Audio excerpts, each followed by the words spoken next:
Asyhadu Asyhadu an an la la ilaha ilaha illallah illallah wa asyhadu wasyhadu anna anna Muhammadan Muhammadan abduhu abdahu wa rasuluh.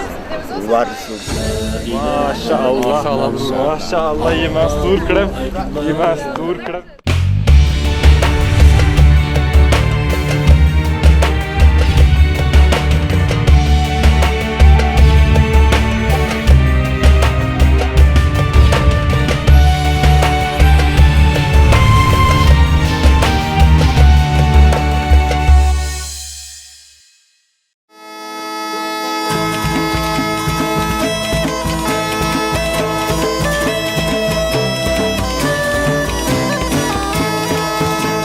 Norwegia, salah satu negara Skandinavia paling bahagia di dunia.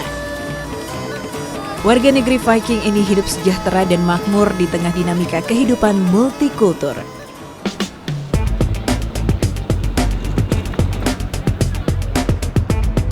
Oslo, ibu kota Norwegia, menjadi kota paling ramai. Tidak hanya dari jumlah penduduk, tapi juga ragam etnis yang tinggal di dalamnya.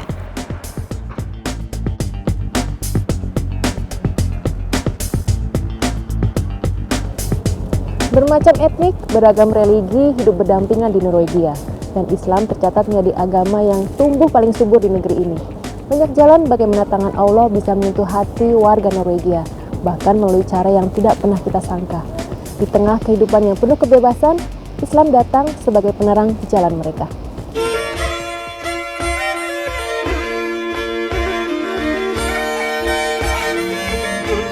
Norwegia memang membuka lebar pintu bagi imigran, tidak terkecuali para pendatang Muslim. Inilah yang membuat nama Islam santer terdengar di negeri Salmon. Bahkan perkembangan Islam terhitung cukup pesat. Pada akhir tahun 90-an hanya ada 500 mualaf di sini. Sementara di penghujung 2015 tercatat ada 3.000 mualaf asli Norwegia. Islam dinilai telah menawarkan gaya hidup yang berbeda dan mampu memberi pegangan hidup di antara derasnya arus kehidupan Eropa. Saya jadi ingin tahu bagaimana jalan Allah mempertemukan para mualaf dengan agama rahmat semesta alam ini.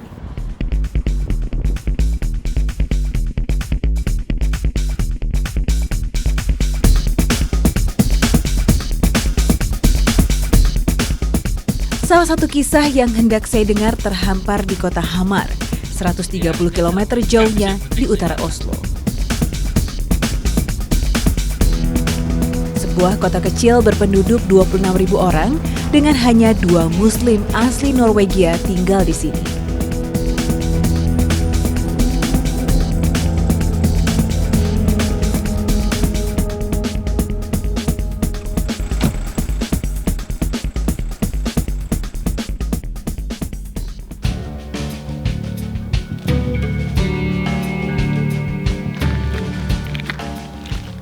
Satu di antaranya adalah Morten Ibrahim Rosvold Abrahamsen, atau kini lebih akrab disapa Ibrahim.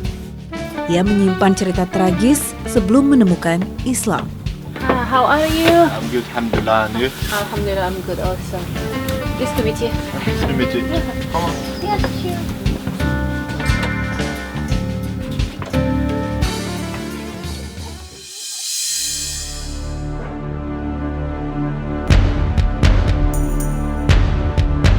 Pada 22 Juli 2011, kota Oslo gempar dengan sebuah bom yang meledak di kompleks perkantoran.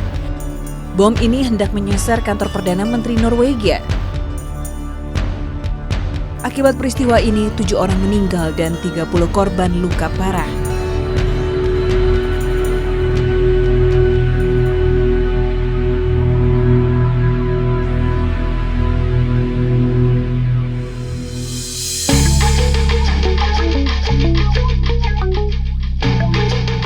Tidak berhenti di situ. Di hari yang sama, sang teroris Anders Breivik melanjutkan aksinya di Pulau Utoya, 40 km dari Oslo. Ia melakukan penembakan membabi buta di pulau kecil ini, di mana ratusan remaja sedang mengadakan kemah musim panas.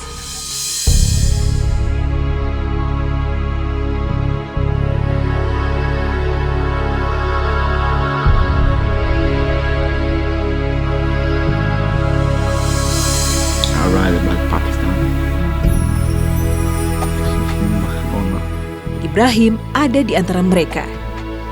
Dan 70 nyawa melayang hari itu. Alhamdulillah Allah masih memberi kesempatan hidup kedua pada Ibrahim. This terrorist attack, I think about everything. Why am I alive? What's the meaning of the life? Lolos dari pembunuhan massal tersebut, ia terus bertanya, kenapa masih bisa menghirup nafas sementara teman-temannya terenggut nyawanya. Before I was not Muslim, I had a lot of mental problems with depression. I tried to kill myself 2 times. Before, I have no peace in my soul, no peace in my brain, and no sabr, no patience at all. Every time I was angry, every time I was very stressed about small things. Hingga akhirnya tangan Allah menyelamatkan dan mengantarnya pada Islam. Sebulan setelah tragedi, ia mantap mengucap 2 kalimat syahadat. Anna Muhammadan abduhu wa rasuluh. Masya Allah, ye mastur kırım.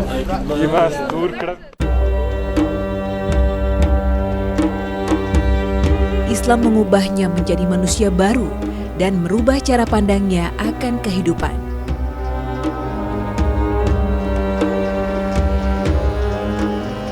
Ia pun memilih Ibrahim sebagai nama muslimnya.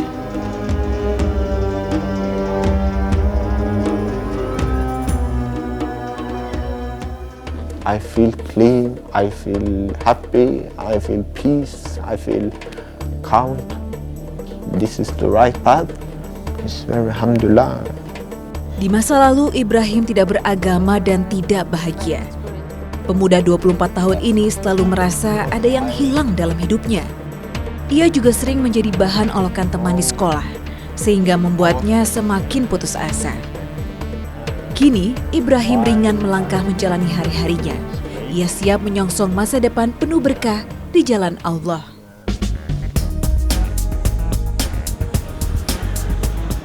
Hari ini Ibrahim mengajak saya untuk mendatangi Pulau Utoya, tempat kejadian tragis tersebut terjadi. Ia ingin mengirim doa bagi teman-teman yang telah mendahuluinya.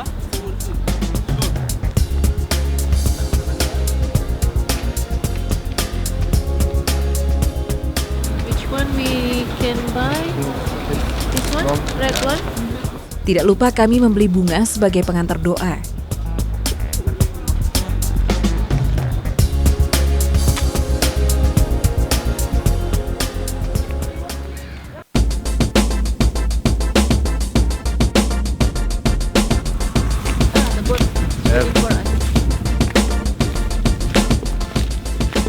Pulau Utoya sudah di depan mata. Kami melanjutkan dengan kapal feri untuk sampai di sana.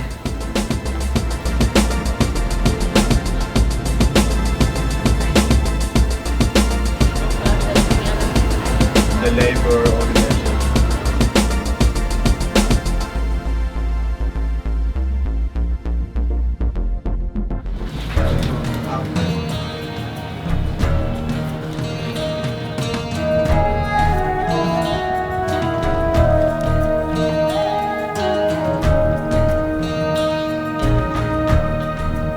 Nah, disinilah di Pulau Utoya ini 5 tahun lalu terjadi pembunuhan besar-besaran yang menewaskan puluhan remaja. Alhamdulillah saat itu Brother Ibrahim selamat dan ia mulai mempertanyakan kehidupannya. Alhamdulillah ia menemukan Islam dan memeluk Islam hingga saat ini.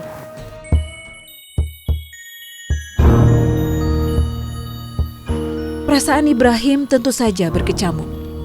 Ingatan buruk itu masih sering berkelebat di kepalanya. Sudah 3 tahun ia tidak menginjakan kaki di sini. Setelah peristiwa itu, Pulau Utoya sempat ditutup selama 4 tahun dan baru dibuka kembali setahun silam setelah renovasi panjang. Meski sudah banyak berubah, Ibrahim masih mengingat jelas semua detail kejadian saat itu. Buildings and one gathering place and one coffee. So I buy a coffee. And then I heard shooting, then I heard more shooting, and I drop my cup and coffee and I run. One of my friend, he called me to the toilet and then I hide in the toilet. You can hear them screaming. Yeah, and scream at the head and scream at and say to Breivik, don't shoot me, don't shoot me, don't shoot me. And then all was quiet. And he bang, bang, bang, bang, bang, bang. He shot 15 person in this. Oh, in this building? No more.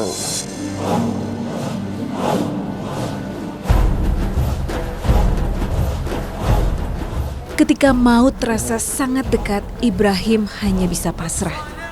Ia mengikuti doa-doa yang dirapalkan oleh teman-temannya. At the time between when you wait there, like 1.5 hours between death and life, Yeah. how did you feel at the time? Very scary. But I think the most feeling is the smell of dead people. Saya tidak bisa membayangkan perasaan Ibrahim saat itu. Tinggal sejengkal ambang kematian menantinya. Namun takdir berkata lain. Yeah, because was one woman, a Muslim sister from Kurdistan, Iran. She started to make dua in the toilet because it was Christian girl. We recommended to pray. Let's pray together. And we pray, and I just follow the Muslims. I don't know why, but then I cannot speak any Arabic. But the only thing was left from my mouth. It was Amin, Amin, Amin, Amin. Maybe it's a sign that Allah, inshallah, answer my prayer and save my life.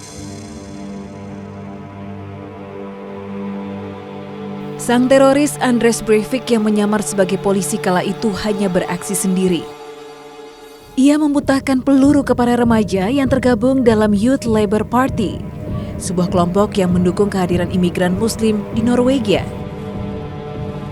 Sementara Anders Breivik merupakan anggota partai anti-imigran. Ia menentang gelombang Muslim di Eropa. Ia juga tidak menerima paham tentang keberagaman.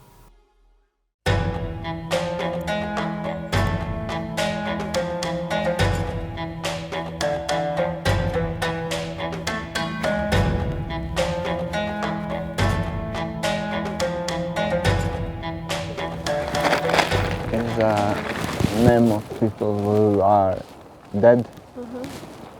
Many young, somebody is 8 because they are voluntary. Some police, some, but the most is the young people. Most of them are very young. Yeah, This 18. 17, 18, 19, 20, 15. 2 tahun setelah kejadian tragis tersebut, di Pulau Utoya ini dibangun sebuah memorial place di mana di sini tertulis seluruh nama dari seluruh korban yang jumlahnya sekitar 70 orang, dan di sini biasanya keluarga atau kerabat, teman yang ingin mengenang korban, mereka datang ke sini untuk berdoa atau membawa bunga seperti yang dilakukan oleh Ibrahim. Okay, we can put the flower here.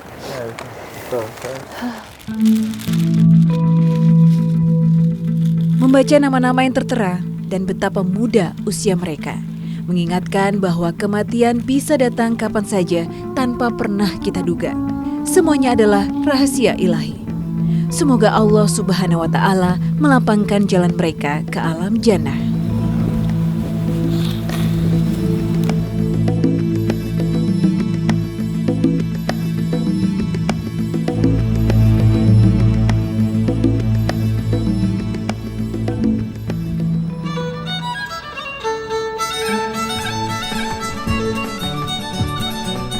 Bagaimana Ibrahim mengenal Islam tidak lepas dari peran Fahad, seorang Muslim kelahiran Norwegia yang aktif berdakwah di Islamnet, sebuah organisasi Muslim di Oslo.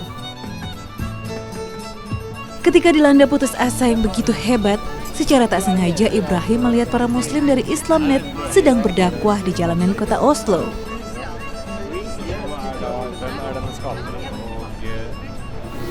Assalamualaikum. Waalaikumsalam warahmatullahi wabarakatuh. Waalaikumsalam warahmatullahi wabarakatuh. Waalaikumsalam warahmatullahi wabarakatuh. First I go back from go to the train station, but suddenly my body stopped. Then I go back and talk with Fahad. You cannot explain what makes you stop and go back. No, I don't know. Allahu Alam.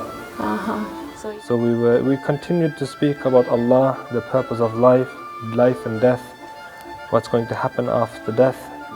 And Ibrahim was agreeing to everything. So he wasn't like those people you meet in the streets who no, they just disregard what you say, they don't care about life, they don't care about death, they just want to live now. Ibrahim was different, he was reflecting, he was thinking deep. And I think... Secara gamblang, Fahad menjawab pertanyaan yang selama ini berkecamuk di kepala Ibrahim. Dan tanpa keraguan, saat itu pula ia mengucap 2 kalimat syahadat. Ashhadu an la ilaha illallah illallah wa ashhadu anna Muhammadan abduhu wa rasuluh.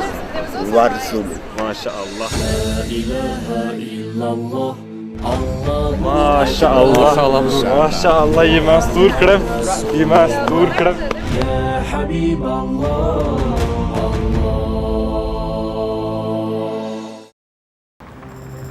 Hidayah Allah memang tidak pernah bisa kita kira.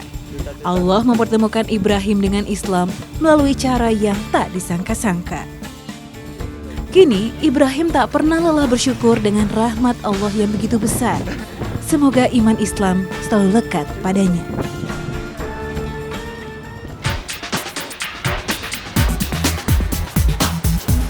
Saya kembali melanjutkan langkah di kota Oslo untuk menangkap kisah penuh hidayah dari para mualaf di Norwegia.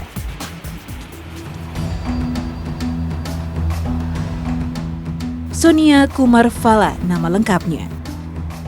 Perempuan 18 tahun berdarah Norwegia India ini selalu merasa hatinya tertambat pada Islam.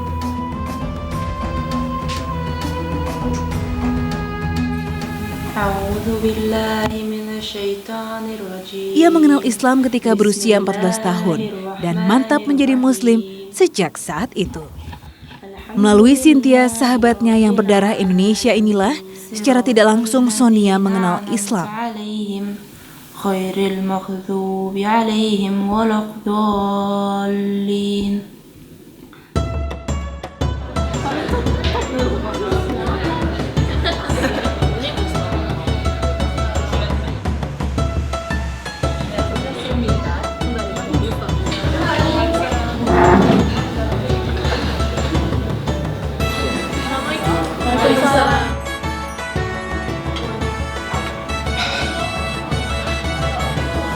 We went for a lecture in the masjid, and a lady told me that tomorrow is not promised. You don't know if you're going to live tomorrow. And as a Christian, that was like a slap in the face for me, because you're not used to hear something like that. And then I started thinking, should I do it now or what? And I was a bit scared of what my family going to say, because my mom's side is Christian, my dad's side is Hindu, so it's really difficult for them to accept that I choose Islam. So the lady in the masjid told that if you revert now, just leave the rest to Allah. Yeah, I'm really proud of her as well because she's my closest friend, and that she converted, it really touched me. When she converted, I cried a lot. She was like, she was quiet, but I cried a lot because it really touched me. I'd never seen something like that before. I never really expected her to convert as well. So it was really touching. Luar biasa, bagaimana Allah bisa mengubah hidup seseorang dalam sekejap. Islam telah menuntun Muslim Norwegia menuju kebahagiaan yang nyata di negeri paling bahagia di dunia.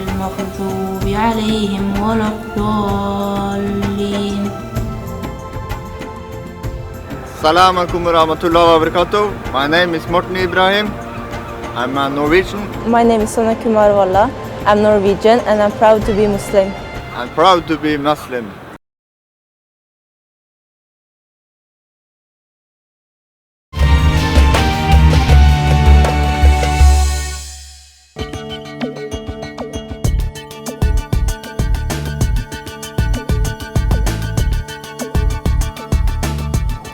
Hidayah dari Allah bisa datang kapan saja, di mana saja, dan dengan cara yang begitu luar biasa.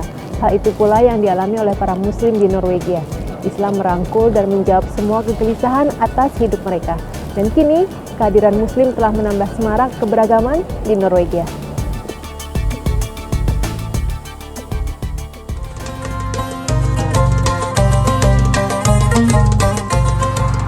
Ratusan tahun yang lalu, Islam pernah begitu berjaya di tanah Andalusia, Spanyol. Namun, akhirnya kemegahan Islam sempat menghilang dan meredup. Kini, benih-benih Islam muda mulai kembali tumbuh setelah ratusan tahun. Tidak hanya terkonsentrasi di pusat ibu kota, tapi juga hingga ke wilayah pedesaan. Bismillahirrahmanirrahim. Qul a'udzu birabbil falaq. Actually, I think Islam chose me. Bismillahirrahmanirrahim. Bismillahirrahmanirrahim. Inspiration from Alhambra. Bertuliskan lafaz kalimatul syahadah 3 kali. Bismillahirrahmanirrahim.